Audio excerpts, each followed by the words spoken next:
నిజామాబాద్ జిల్లాలో మూడో విడత పోలింగ్ కట్టుదిట్టమైన ఏర్పాట్ల మధ్య కొనసాగింది. చలిని లెక్క చేయకుండా ఓటర్లు అధిక సంఖ్యలో తరలివచ్చి ప్రజాస్వామ్య స్ఫూర్తిని చాటుకున్నారు.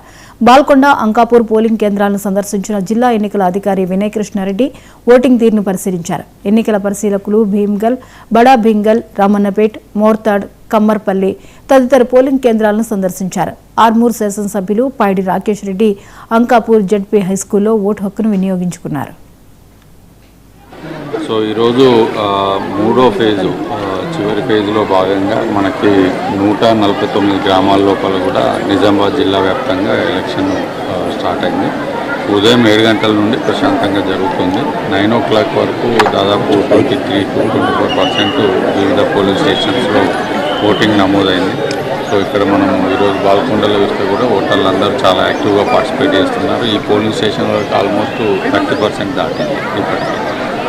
సో ఇది 1 o'clock వరకు నడుస్తుంది. 1 o'clockకి క్యూ లైన్లో ఉన్న వాళ్ళందరికీ కూడా మనము ఓటు వినియోగించుకునే అవకాశం కల్పించి 2 గంటల నుండి కౌంటింగ్ స్టార్ట్ చేస్తాము.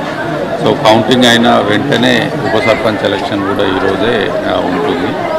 ఏదైనా కారణం చేత కోరం రాకపోవడం లాంటి వాటి వల్ల జరగకపోతే ఉప సర్పంచ్ వరకు రేపు కండక్ట్ చేస్తాం. ఎక్కడైనా సమస్యాత్మక పోలింగ్ కేంద్రాలు ఉన్నాయని మీకు దృష్టికి వచ్చిందా?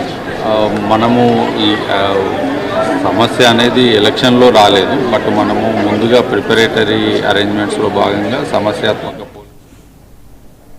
రంగారెడ్డి జిల్లా